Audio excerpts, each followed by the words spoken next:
Ano ang gagawin mo kung ang babaeng pinakamamahal mo ay humiling sa iyo na iwanan ang mundo ng buhay? Siya si Utsuyo, ang multong nagdadala ng puny lantern. Sa ilalim ng kanyang liwanag, may romansa na higit pa sa kamatayan, pero ang huling yakap niya ay isang pangako na hindi ka na magigising. Ito ang kwento ng Hapon kung saan mas gusto mo pang mamatay kaysa umibig.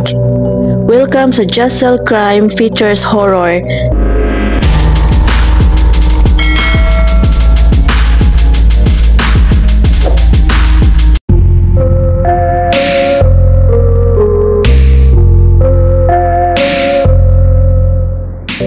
Huling bahagi ng ika-17 siglo sa Edo, ngayon ay Tokyo. Sa isang tahimik na bahagi ng lungsod, nakatira si Hagiwara Shinsaburo. Bata pa siya, mayaman at isang samurai na nabubuhay ng marangya. Ngunit ang kanyang puso ay nababalot ng lamig dahil maaga siyang nabalo. Sa halip na magsaya sa buhay, kinugol niya ang kanyang mga gabi sa kalungkutan na parabang ang sarili niyang kaluluwa ay nasa kabilang buhay na. Isang gabi sa kalagitnaan ng tag-araw, dumating ang ubon or ang piyesta ng mga patay. Sa panahong ito, ang pinto sa kabilang buhay ay nagbubukas at ang mga kaluluwa ay naglalakad sa mundo ng buhay.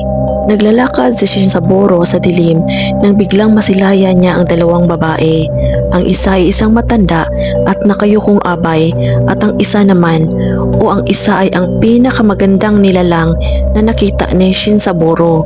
Siya ay si Utsuyo at siya ay eksaktong kasing edad ng kanyang yumaong asawa.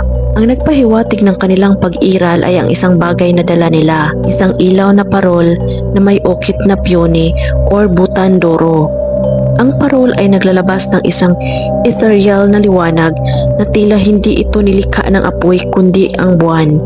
Nag-uusap sila at sa sandaling narinig ni Shinsaburo ang boses ni Utsuyo, naramdaman niya na ang malamig na puwang sa kanyang dibdib ay napuno ng init. Nagkasundo sila na magkita muli, gabi-gabi sa parehong oras sa kanyang bahay.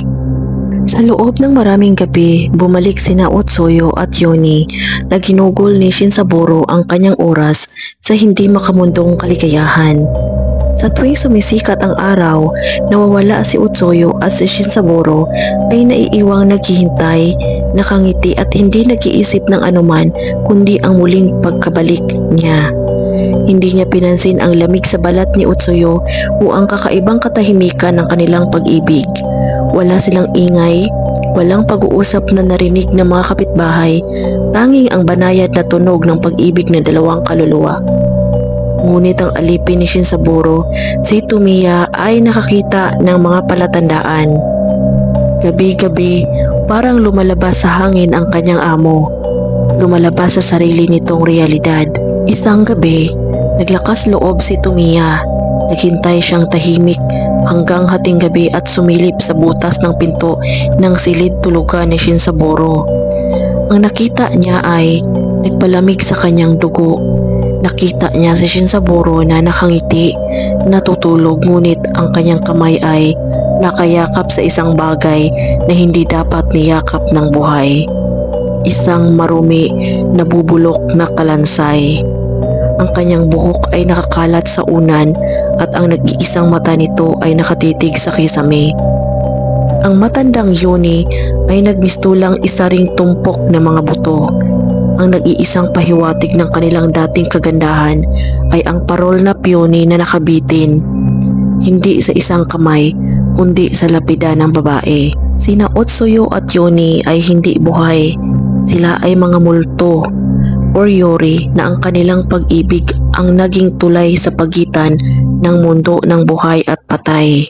Takot na takot si Tomiya. Agad niyang dinala ang kwento sa isang pantas at makapangyarihang pari na si Ryushiki. Ang iyong amo ay nasa bingit ng kamatayan, sabi ni Ryushiki. Ang kanyang pag-ibig para sa multo ay sumisipsip sa kanyang lakas. Kung hindi natin siya pipigilan, ang susunod na yakap niya ay hihila sa kanyang kaluluwa palabas ng kanyang katawan. Nagbigay si Ryushiki ng daang-daang ufuda, mga sagradong papel na may mga mantra at banal na proteksyon. Mahigpit na ipinako ni Tomiya ang bawat ufuda sa lahat ng pinto, bintana at gate ni Shinjaburo. Ang mga ito ay nagsilbing selyo na pumipigil sa mga kaluluwa na makapasok sa bahay. Nagsimulang magbago ang mga gabi. Gabi-gabi, naririnig ni Shinjaburo ang mga boses na umiiyak sa labas ng kanyang dingding. Shinjaburo, Shinjaburo, bakit mo kami iniwan? Huwag mo kaming pigilan. Naririnig niya ang mga hikbi at ang pag-iyak ni Utsuyo. Ang pag-ibig ni Shinjaburo ay naging adiksyon. Sa halip na matakot sa mga boses, ang kanyang puso ay nanabik sa babaeng nagdala sa kanya ng kaligayahan. Siya ay nabaliw sa pangungulila. Mas gugustuhin ko pang mamatay kasama siya kaysa mabuhay nang wala siya, bulong niya sa sarili. Sa isang gabi na puno ng desperasyon, binayaran ni Shinjaburo ang isang lalaki. Minsan isang magnanakaw, minsan isang mapanuksong katulong, at inutusan niya itong alisin ang isang ufuda sa isang maliit na side entrance. Iyon ang kailangan ni Utsuyo. Ang huling selyo ay nasira, at nang sumapit ang hating gabi, walang balakid na pumasok sina Utsuyo at Yoni. Ang peony lantern ay nagpapaliwanag sa kanilang daan. Kinabukasan, natagpuan si Shinjaburo na patay na. Nakahiga siya sa kanyang futon. Ang kanyang muka ay may ngiti na parabang nakamit niya ang pinakamalaking kaligayahan. Ngunit sa kanyang tabi, yakap-yakap niya ang punting kalangsay ni Utsuyo. Ang kanyang kaluluwa ay sa wakas ay hinila na ng kalansay na pinili ang walang hanggang pag-iisa kasama ng kanyang minamahal na multo. Before you go, I want to hear from you. Comment down below kung anong gusto nyong next video. At kung bago ka pa lang sa channel na to, kay Utsuyo, at mag-subscribe my channel. Malaking tulong yan para sa akin. Thank you so much guys, and I'll catch you in the next one.